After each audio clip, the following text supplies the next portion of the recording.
हाँ तो बेटा आज के लेक्चर में अपन देखेंगे एक्साइटेड इलेक्ट्रॉन ट्रांसफ़र। ठीक है, एक्साइटेड इलेक्ट्रॉन का ट्रांसफ़र कैसे होता है। तो बेटा वक्त जाया कि चालू करते हैं। आई होप आपको आवाज़ ठीक आ रही होगी, वीडियो क्लियर दिख रही होगी। ठीक है, तो स्टार्ट करते हैं। Excited electron transfer is a fundamental process chemistry. समझ में आ रहा है, फंडामेंटल प्रोसेस है केमिस्ट्री के अंदर कौन सी इलेक्ट्रॉन एक्साइटेड इलेक्ट्रॉन ट्रांसफ़र। ठीक है, it occur when it occurs when an electron is an excited state, यानी कि हायर एनर्जी लेवल में होगा, ट्रांसफर टू अदर मॉलिक्यूल और एटम। सिंपल सी बात है, यानी कि जब कोई इलेक्ट्रॉन अपनी एक्साइटेड स्टेट में होगा यानी कि हायर एनर्जी लेवल में होगा तो किसी अनदर मॉलिक्यूल्स में क्या हो जाएगा, उसका ट्रांसफर हो जाएगा। तो यही क्या है, एक्साइटेड इलेक्ट्रॉन ट्रांसफर। ठीक है, यह transfer light heat chemical reaction से इंड्यूस हो सकता है। लाइट हीट और केमिकल रिएक्शन से, देखो लाइट अपन मारेंगे, लाइट की प्रेजेंस में हो सकता है या फिर हीट की प्रेजेंस में कोई केमिकल रिएक्शंस में क्या हो सकता है, एक्साइटेड इलेक्ट्रॉन ट्रांसफर हो सकता है। ठीक है, एक्साइटेड इलेक्ट्रॉन जो होता है, एक्साइटेड इलेक्ट्रॉन ट्रांसफर जो होता है वो फोटोसिंथेसिस और सोलर एनर्जी कन्वर्जन और डीएनए डैमेज, इन सभी फिनोमिनाज में इंपॉर्टेंट रोल क्या करता है, प्ले करता है। इंपॉर्टेंट रोल प्ले करता है इन सारे फिनोमिनाज में। कौन कौन से फिनोमिनाज है, फोटोसिंथेसिस हो गया, तो फोटोसिंथेसिस में भी एक्साइटेड इलेक्ट्रॉन का ट्रांसफर होता है, सोलर एनर्जी कन्वर्जन में भी होता है, डीएनए डैमेज में भी होता है, और इन सभी फिनोमिनाज में क्या है, इंपॉर्टेंट रोल इसका होता है। ठीक है, दो टाइप का यहाँ पर बेसिकली दिया गया है। एक तो होता है आपका पीईटी एक तो होता है आपका पीईटी और एक होता है एनपीईटी, यानी कि फोटो इंड्यूस्ड इलेक्ट्रॉन ट्रांसफ़र और एक non photo induced electron transfer. ठीक है, यह तब होता है, फोटो इंड्यूस्ड इलेक्ट्रॉन ट्रांसफ़र कब होता है, जब लाइट मॉलिक्यूल को एक्साइट करती है, यानी कि लाइट क्या करती है, मॉलिक्यूल को एक्साइटेड करती है, यानी कि एक्साइट करती है, उत्तेजित करती है, और इलेक्ट्रॉन को हायर एनर्जी लेवल में क्या कर देती है, प्रमोट कर देती है। इसका मतलब है फोटो इंड्यूस, यानी कि इंड्यूस कर रहा है, प्रेरित कर रहा है। कौन कर रहा है प्रेरित, लाइट कर रही है। तो लाइट मॉलिक्यूल को एक्साइट करती है, इंड्यूस करती है, प्रेरित करती है क्या, कि वो इलेक्ट्रॉन हायर एनर्जी लेवल में चला गया।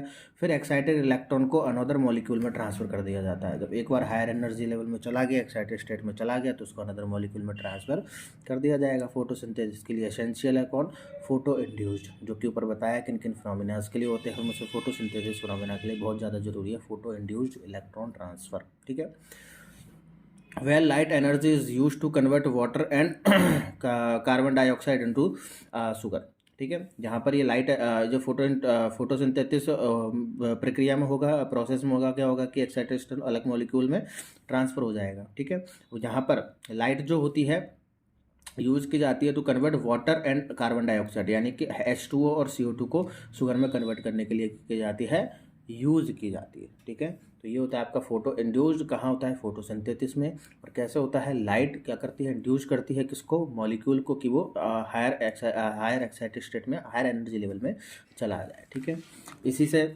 Non photo induced electron transfer. ठीक है, this can occur through various mechanisms. ठीक है, बहुत सारी मैकेनिज्म्स में क्या होता है ये, सच एज थर्मल एक्टिवेशन हो सकती है, वो इलेक्ट्रॉन एक्सचेंज हो सकती है बिटवीन मॉलिक्यूल्स। ठीक है, इनके बीच में क्या होती है, ये रिएक्शन क्या होती है होती है। तो non photo induced electron transfer is involve in many biological process. बहुत सारी बायोलॉजिकल प्रोसेस में क्या होता है, इन्वॉल्व होता है, सच एज इलेक्ट्रॉन ट्रांसपोर्ट, चाहे वो इलेक्ट्रॉन का ट्रांसपोर्ट हो और माइटोकॉन्ड्रिया में हो। ठीक है, and the activation of enzymes reaction हो। ठीक है, तो ये सारे फिनोमिनाज जो होते हैं, सारी प्रोसेसेस जो होती है, इनमें क्या रहता है, इन्वॉल्व कौन, non photo induced transfer, non photo induced electron transfer. ठीक है, चीज़ें बहुत छोटी छोटी सी है, चीज़ें बहुत सिंपल सी है, लेकिन इसको एग्ज़ाम में किस तरीके में लिखना है वो आपको आना चाहिए।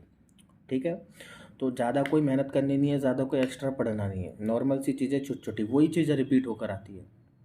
ठीक है, एक ही एक लाइन उसको दूसरे तरीके में बोल देगा, तीसरे तरीके में बोल देगा, इतना ही लिखना होता है और ये सफिशिएंट है मार्क्स लेने के लिए। ठीक है, बस जैसे कि देखो excited electron transfer EET is a complex process जो कि कई फैक्टरों से इन्फ्लुएंस हो जाती है या फिर इफेक्ट हो जाती है। अब वो कौन कौन से फैक्टर ऐसे हो सकते हैं जिनसे क्या रहता है कि इफेक्ट होती है या इन्फ्लुएंस्ड होती है, कौन कौन से ऐसे फैक्टर हो सकते हैं।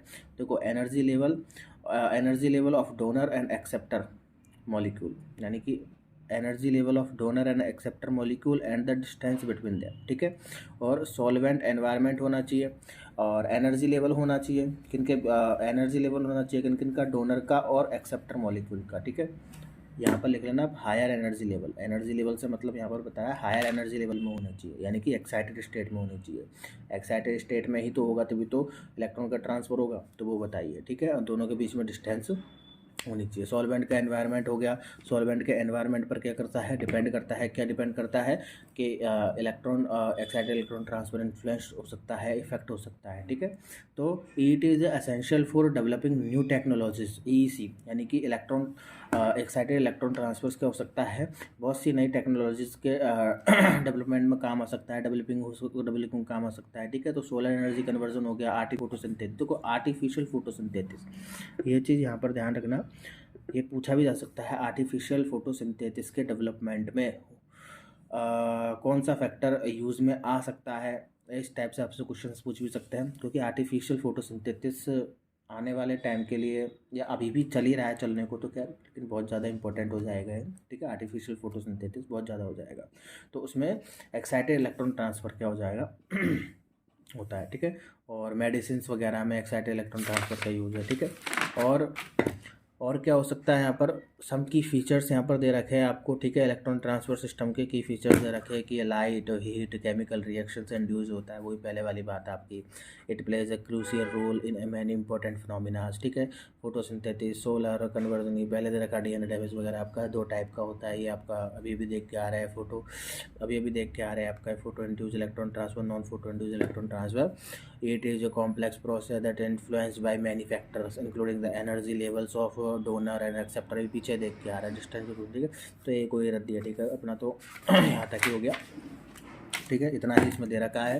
तो बहुत बहुत धन्यवाद आपका वीडियो में बने रहने के लिए। ज़्यादा घबराने की ज़रूरत नहीं है, जितनी चीज़ें होती है उतनी ही सफिशिएंट लिखो। देखो टू द पॉइंट बात करो, एग्जाम में कभी भी, थ्योरेटिकल एग्जाम में कभी भी टू द पॉइंट बात करो। कैसे बात करो, टू द पॉइंट, जो पूछा है वही लिखना है, उससे अदर नहीं लिखना। कचरा नहीं लिखना, कचरे के नंबर मिलते भी नहीं है। कचरे के नंबर मिलते हैं, बहुत भयंकर वाला थ्योरेटिकल पार्ट होता है बीए वगैरह इनमें, तो उसमें थ्योरी तो उनमें कचरे के नंबर मिल जाते हैं, कोई चेक नहीं करता। लेकिन केमिस्ट्री के अंदर कचरे के नंबर नहीं मिलते हैं, जो एग्जैक्ट पॉइंट्स है उनके नंबर मिलते हैं। बात समझ में आई, ठीक है। बहुत बहुत धन्यवाद आपका वीडियो बने रहने के लिए। वीडियो को लाइक कीजिए, चैनल को सब्सक्राइब कीजिए, और हाँ, शेयर करना मत भूलना। देखो अगर समझ में आ रहा है, शेयर करे बिना मत जाना, और दूसरों से पकड़ पकड़ के सब्सक्राइब करवाना। समझ में आ गई बात। मिलता है अगले लेक्चर में अगले टॉपिक के साथ। धन्यवाद।